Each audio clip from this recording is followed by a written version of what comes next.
Olá pessoal, aqui é a professora Michele, dando continuidade às nossas aulas do módulo Biologia 1. Hoje, na nossa aula, nós vamos aprender a respeito da membrana plasmática, a sua estrutura e função. A membrana plasmática é um importante componente que envolve toda a célula, tanto células procarióticas quanto células eucarióticas. A membrana plasmática ela é composta por uma membrana finíssima, uma camada finíssima, tá? Compostos de fosfolipídios, proteínas e carboidratos. A membrana plasmática ela permite que o meio interno, ou seja, o ambiente intracelular, seja diferente do meio externo, o meio extracelular. Então, aqui nessa foto tirada por microscópio eletrônico, podemos ver aqui a membrana plasmática separando o ambiente interno da célula do ambiente externo, ou seja, o ambiente extracelular. Por que ela precisa fazer isso?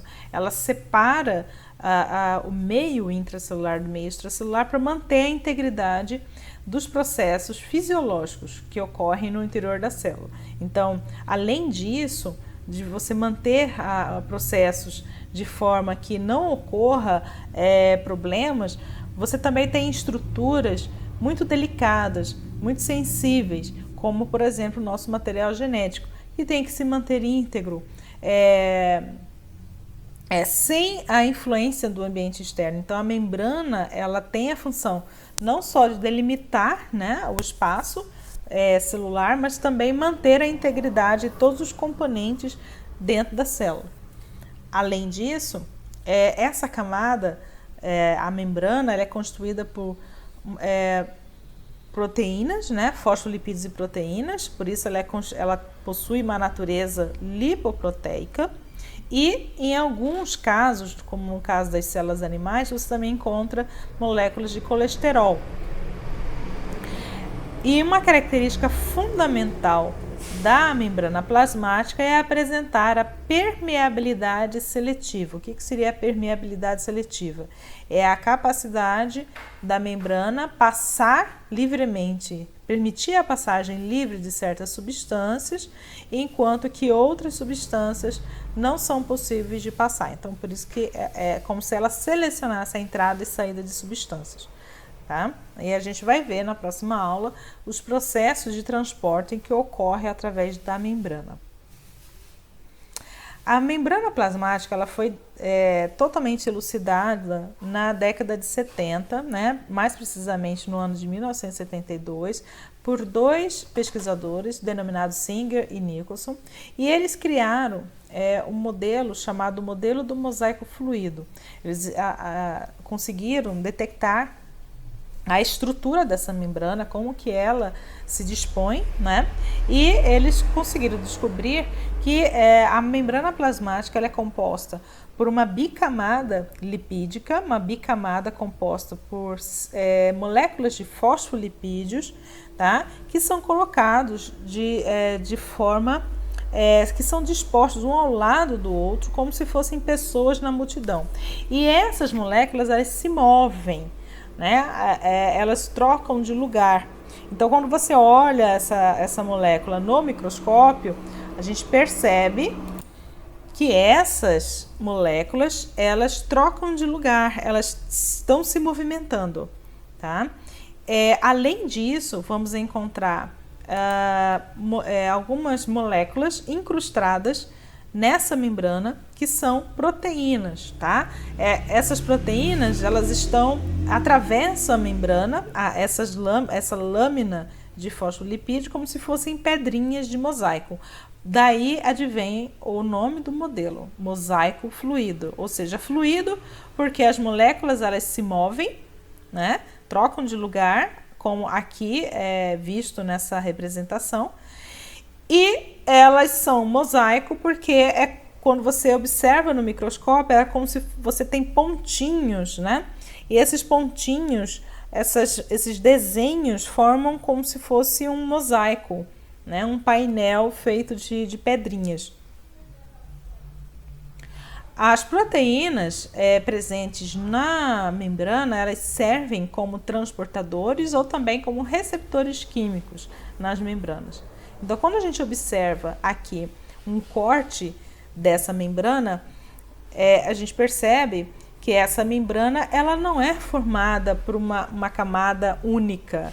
Na verdade, ela é constituída por uma bicamada lipídica, ou seja, é como se fosse uma membrana com duas camadas de fosfolipídios. Nós vimos na aula anterior de bioquímica que os fosfolipídios é um tipo especial de lipídio que está ligado a um grupo fosfato, tá? Esse grupo fosfato aqui representado pelas bolinhas, e esse grupo fosfato ele tem afinidade com a água. Então, por isso, como elas têm afinidade com a água, elas ficam voltadas para o meio em contato com a água, tanto no meio extracelular como no meio intracelular, tá? Por que isso? Porque os fosfolipídios eles são polares, então polar se atrai com moléculas polares. A água é uma molécula polar, então ela tem afinidade com a água. Ao contrário das cadeias de ácidos graxos que estão ligados ao grupo fosfato, essas cadeias de ácidos graxos elas são apolares, ou seja, elas vão acabar tendo uma natureza hidrofóbica, ou seja, ela repele a água. Se eu tenho uma molécula que tem na sua própria constituição uma parte que é hidrofílica e a outra parte que é hidrofóbica, então como é que eu vou resolver esse conflito? A membrana ela vai se arranjar de forma em que a parte hidrofílica, que são as cabeças, né, os grupos fosfato, eles ficam arranjados, voltados para o meio extracelular e o meio intracelular, enquanto que a parte hidrofóbica, elas ficam voltadas uma de frente para a outra, tá? Então, a parte hidrofóbica, ela fica isolada, tá, na membrana plasmática, enquanto que a parte hidrofílica, que tem afinidade com a água, ficam voltadas ambas para o ambiente em contato com a água, tanto extracelular quanto intracelular. Lembrando que mais para frente nós vamos perceber que tanto o meio intracelular quanto o meio extracelular, eles possuem água, né? Então, por isso essa constituição aqui. Além disso, vamos encontrar inseridos na membrana proteínas chamadas de proteínas transmembrana. Por que transmembrana? Porque elas atravessam a membrana de um lado para o outro, tá? Essas proteínas elas vão ter, por exemplo, aí o papel de transportar substâncias que não conseguem passar diretamente pela camada fosfolipídica, então elas precisam de uma ajuda para passar ou do meio extracelular para o intracelular ou ao contrário, tá? Então elas passam por dentro dessas proteínas. Então, nesse caso, são proteínas transportadoras transmembrana. Outras proteínas, elas vão estar associadas a moléculas de carboidratos. Portanto, quando elas estão associadas com essas moléculas de carboidrato, elas são chamadas de glicoproteínas. Glico vem de glicose, né? Ou seja, um açúcar, e proteína de proteína. Então, essas glicoproteínas elas vão desempenhar muitas funções, uma delas sendo a capacidade de reconhecimento celular. Por exemplo, é essa partícula, essa molécula de carboidrato, que vai permitir, por exemplo, que células que fazem parte de um mesmo tecido se reconheçam como iguais, como pertencentes ao mesmo tecido, tá? Quando isso não ocorre, ocorre a rejeição tecidual, quando você tem uma célula, tá, que é diferente das células ao redor, células vizinhas, as próprias células vizinhas acabam produzindo substâncias que vão rejeitar e destruir, eliminar essa célula intrusa, tá? O caso, por exemplo, muito evidente quando a gente faz transplante. Quando você tem um transplante de órgão, esse transplante, o órgão, ele vem de um doador, né? E por meio de procedimento médico, esse órgão, o tecido, ele é inserido no corpo do receptor. Só que vem de uma pessoa diferente, com células diferentes. E as células do organismo reconhecem isso como um tecido estranho. E aí as próprias células que vão estar em contato com esse órgão ou tecido estranho, vai acabar produzindo substâncias a fim de eliminar esse corpo estranho, né? Provocando inflamações. Então, por isso que o receptor de transplantes, eles devem utilizar por um tempo remédios, né? Medicamentos que vão inibir esse processo de rejeição, tá? E isso ocorre naturalmente por conta dessa presença dessas glicoproteínas. Então, quais são as principais funções dessas proteínas na membrana? O reconhecimento, né, quando elas estão associadas aos carboidratos, ou seja, reconhecimento, nesse caso, sendo voltados para as glicoproteínas, tá? Então, essas glicoproteínas que vão ter essa função. Outra função é receptor de sinais. Então, por exemplo, proteínas que reconhecem hormônios, reconhecem, por exemplo, atuam no reconhecimento de captações de anticorpos, de células de defesa, ou até mesmo de reconhecimento de vírus e bactérias, né? Que conseguem se utilizar desse processo para adentrar dentro das células. Além disso, como eu já disse, as proteínas podem atuar no transporte de substâncias, que nós vamos ver na próxima aula, a respeito de transportes que ocorrem através da membrana. Podem atuar na catálise enzimática, ou seja, elas podem também atuar em processos enzimáticos e também podem atuar aí na junção membranar, ou seja, quando você tem um tecido, células uma ao lado da outra, quem faz o processo da cola, né, que mantém as células unidas, mantendo a integridade tecidual, são essas proteínas que têm essa função. Então, elas funcionam como se fosse um encaixe, tá? Além da membrana plasmática, nós podemos ter envoltórios externos que vão funcionar como estruturas extras que vão conferir maior resistência a essa membrana, porque a membrana plasmática é uma membrana, né, uma estrutura delicada, porque ela pode se rasgar, ela pode se romper, e algumas células vão possuir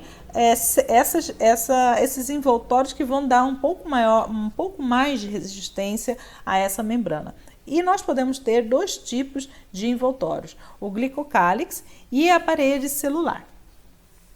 O glicocálix, que é glico vindo do grego, né, que quer dizer glicos, ou seja, glicídio, e cálice, que quer dizer envoltório, ele é um envoltório presente em algumas células animais e alguns protistas. Eles vão possuir, na verdade, o glicocálix é um reforço externo da membrana, né? E vai ser constituído basicamente de carboidratos associados a lipídios. Então, esses carboidratos, eles em conjunto, né? Eles vão trazer resistência, proteção à membrana, vão atuar aí na identificação celular. Então, aquela parte que eu falei das glicoproteínas, eles vão fazer parte do glicocálix, né? A adequação da célula ao meio, a adesão celular, né? No caso, por exemplo, de células epiteliais do tecido epitelial e tecido nervoso, e também vão atuar aí na formação de anticorpos, tendo, portanto, uma função antigênica. Então, quando a gente observa o glicocálix, aqui a membrana, né, numa representação esquemática, a membrana seria essa bicamada, né, de fosfolipídios, e aqui as proteínas em verde e os carboidratos associados, tanto associados com os fosfolipídios, aí nesse caso esses carboidratos recebem o nome de glicolipídios, quanto os carboidratos associados às proteínas, aí nesse caso, como a gente já viu, são chamados de glicoproteínas. O conjunto dessa camada aqui é chamado de glicocálix. Então, por exemplo, quando a gente olha um recorte do intestino, né, da camada intestinal. E aí a gente vê aqui, ó, a parede, né, desse tecido, a gente vê aqui várias células, as microvilosidades, e aqui um pouco mais escuro a membrana plasmática, né, envolvendo todo esse conjunto aqui de células.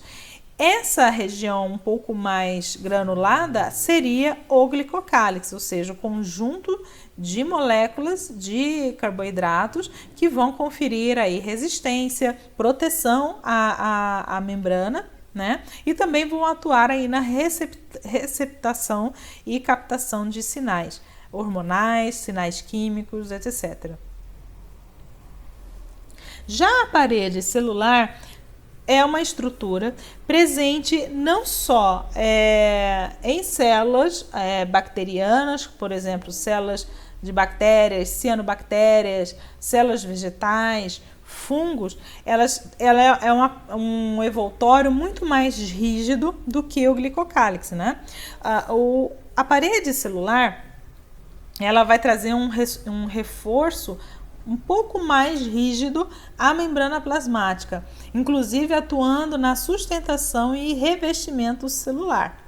Ela pode ser rígida, mas ao mesmo tempo ela é permeável, ou seja, ela evita a entrada excessiva de líquidos, ela permite a entrada de líquido, mas ela mantém aí certo limite. Ela faz com que essa entrada de substâncias, esse intercâmbio de substâncias entre o meio intracelular e meio extracelular seja um pouco mais limitada, tá? Seja um pouco mais restrita.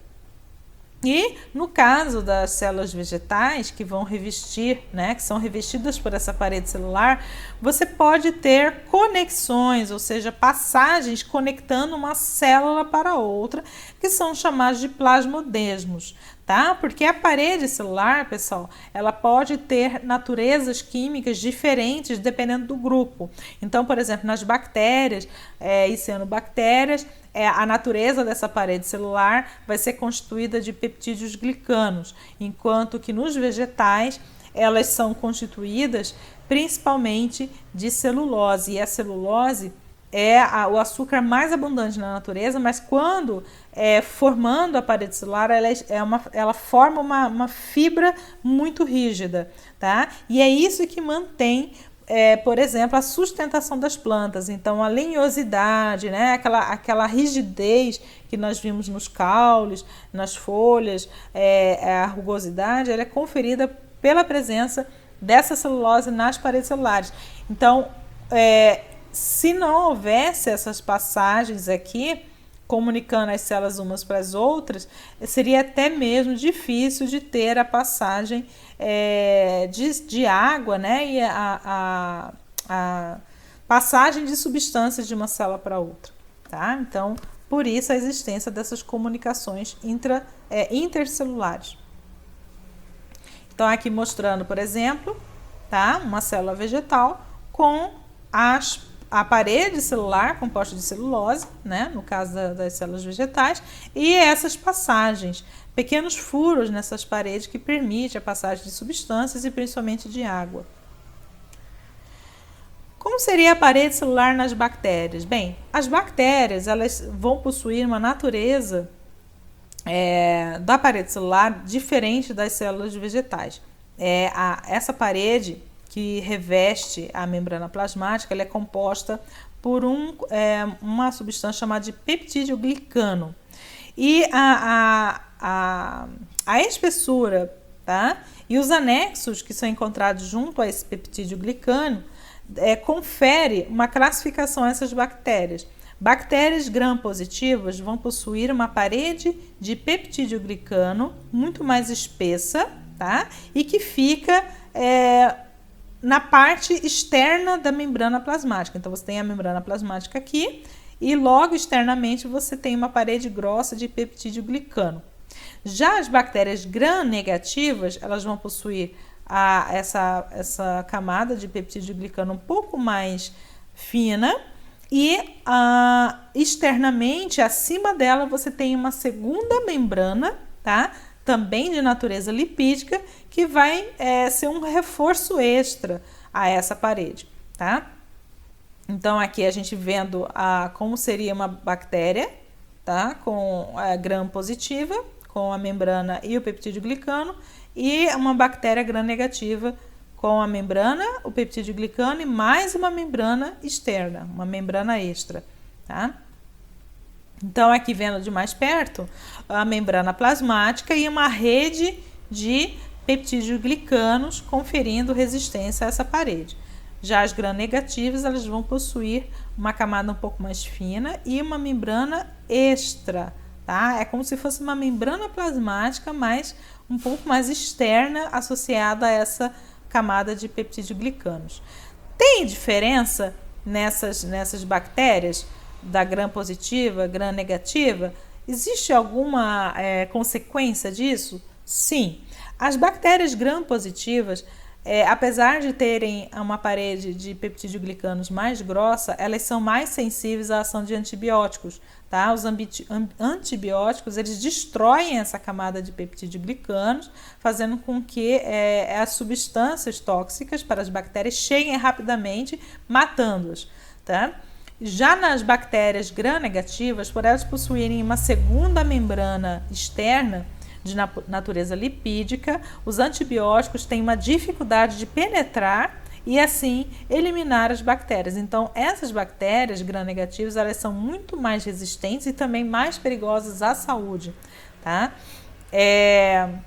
E como se identifica as bactérias gram-positivas e gram-negativas? Então, a gente pode utilizar o que a gente chama de técnica de Gram. A técnica de Gram, você utiliza certos corantes, tá? Uma lavagem a álcool e contracorantes. Então, na primeira fase, você vai fazer a aplicação, né, na amostra, a aplicação de um corante púrpura, que vai atingir todas as bactérias ali presentes. Aí, depois, você faz a aplicação de iodo, faz a lavagem com álcool, que vai descolorir um pouco essa amostra. E depois, por último, a aplicação de safranina, que é um contracorante. As bactérias gram-positivas, elas vão ficar bem roxas, tá? Bem roxo escuro. E as gram-negativas, que são as bactérias mais perigosas, elas vão ficar claras, rosa claro, tá? E assim é possível de identificar as bactérias. E é isso, pessoal. Até a próxima.